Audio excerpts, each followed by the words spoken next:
Papo de Luta.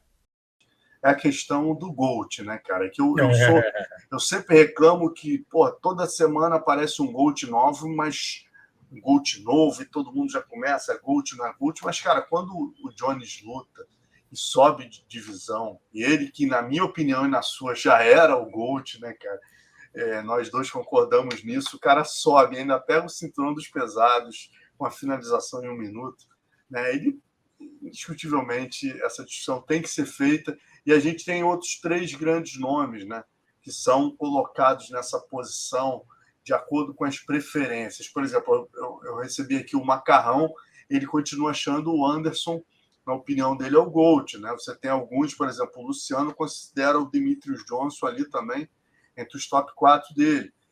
O Fedor, né, está na preferência de muitos, o George St. Pierre também, e o próprio John Jones, né, que por tudo que a gente já falou, uma unanimidade para nós dois aqui, pelo menos, né, cara? Aí eu até te coloco algumas questões, né? Quando eu tinha um blog lá no UFC e eu estava escrevendo sobre isso, e eu criei um quadrinho que eu queria até debater contigo aí, se o Léo puder jogar, que são algumas características que, pô, GOAT é uma coisa tão séria que eu acho leviano você falar em GOAT sem mostrar a complexidade que é ser o GOAT, né, cara? Então eu até coloquei na época nesse quadrinho coisas que eu achava importantes para você pontuar no GOAT. Você dá nota de 1 a 10, por exemplo, para o wrestling, para a técnica de solo, para o striking, número de defesas de cinturão, nível dos oponentes, a genialidade, por exemplo, do atleta eu coloquei como peso 2, o jogo mental, que é uma coisa muito importante que o pessoal às vezes não avalia, o risco, se colocar em risco. O cara, para ser GOAT, não adianta o cara ser GOAT, ficou ali na zona de conforto. Pô, o Anderson Silva foi pegar o Daniel Cormier, meu irmão. Né? Aí a gente vê o próprio o Saint-Pierre, aí o cara subiu de divisão, né? E a gente tem agora o John Jones também se colocando em risco aí, indo lutar nos pesos pesados, né? Então são questões, não precisa nem botar o quadro, não, Léo. Eu já falei as questões aqui, eu queria só abordar isso com o Carlão, como é que ele vê, quais as questões que, na opinião dele, são os diferenciais aí, e a subjetividade de se escolher o GOAT também. O GOAT, né, é um assunto bem, bem delicado, né, porque envolve algo que é preferência, né? Eu sempre coloquei minha lista ali, já divulguei umas oportunidades, minha lista dos 10 maiores, tal, na minha opinião. Mas mesmo assim eu entendo que existam pessoas que discordem disso. Não existe uma verdade absoluta, certo? É importante colocar isso. Cada um vai ter a sua opinião e suas ponderações. Você colocou alguns critérios muito importantes, mas eu tenho outro critério que eu uso também para poder avaliar, é o quanto aquele estilo ou aquele lutador impactou a geração dele, ou as gerações que vieram atrás dele, né? O quanto esse cara impactou, quantas pessoas imitavam ele. Contribuição na caixa de ferramentas chamada MMA. Exatamente, quanto ele impactou. O Fedor, ele impactou? Impactou. O Fedor foi um cara impressionante, uma década dominante, lutou com os maiores pesos pesados da época, dominou os maiores pesos pesados da época. É um cara que vencia com propriedade, nocaute técnico, finalizava.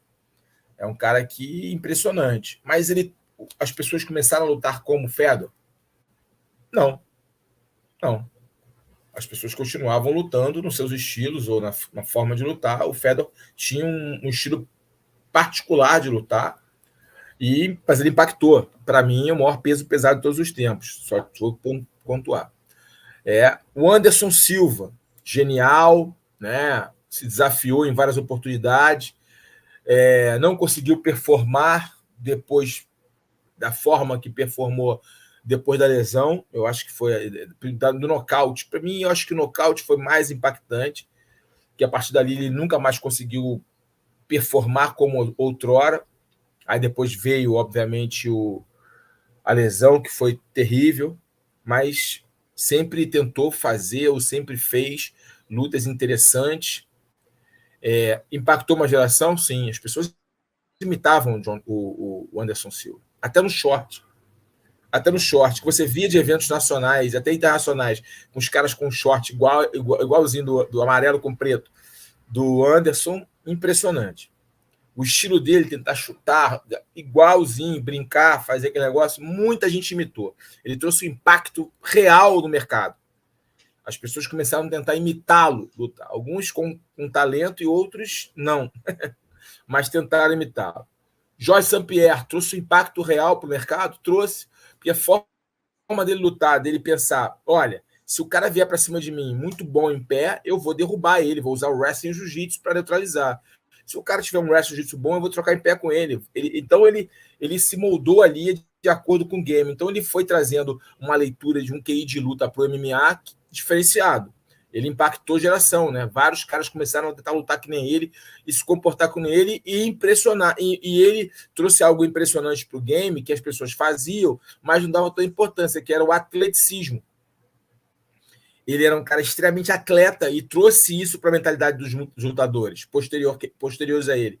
Se dedicarem à preparação física, à parte motora, à parte de condicionamento físico, tanto quanto a parte técnica e a parte mental. Ele trouxe isso para o game. Então, ele trouxe um impacto muito forte. O Demetrius Johnson, ele foi dominante na divisão, acho que 9 de defesa de cinturão, 10. Agora me pega. O Demetrius Johnson foram 11 defesas. 11, me desculpe. 11 defesas de cinturão. Foi dominante da divisão dele. Se testou. É um cara que trouxe ali para o game algo novo, né? Foi tão dominante. E o outro que é o John Jones, cara, que ganhou só ex-campeões, diga-se de passagem, de uma forma... De duas gerações distintas. Fazendo parecer muito fácil.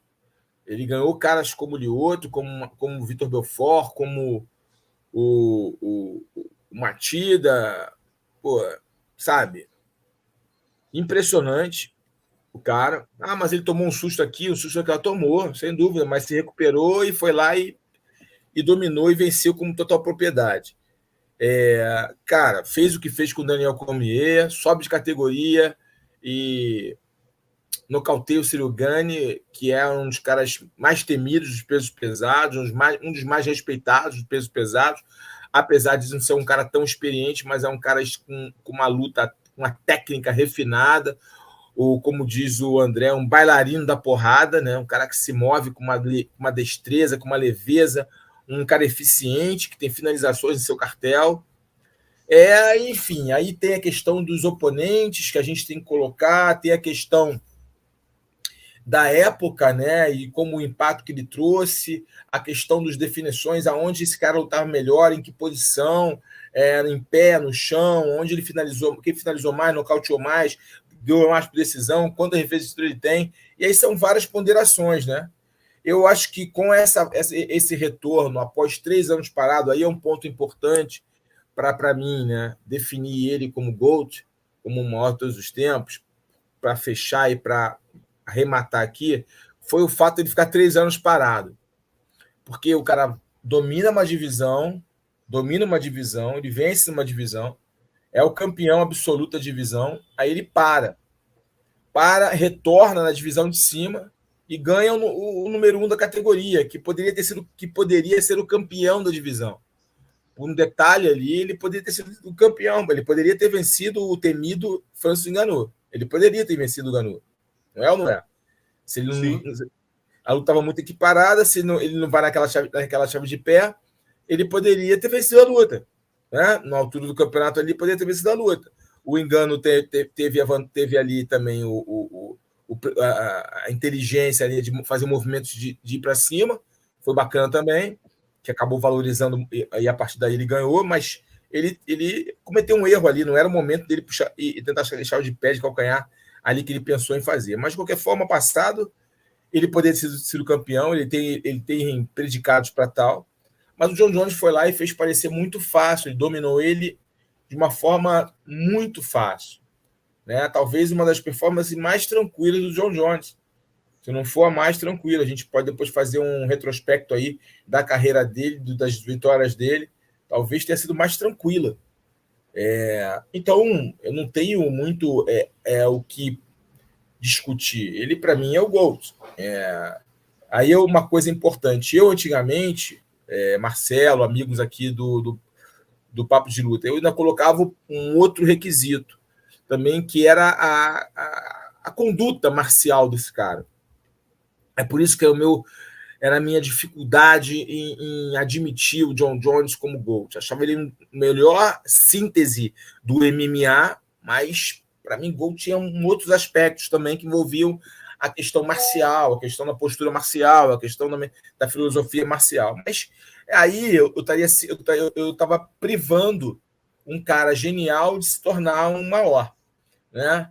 Eu estava colocando ali algumas questões pessoais que não seriam justas. Então a gente tem que dividir o atleta, né, o lutador, da pessoa. A gente não pode colocar, né?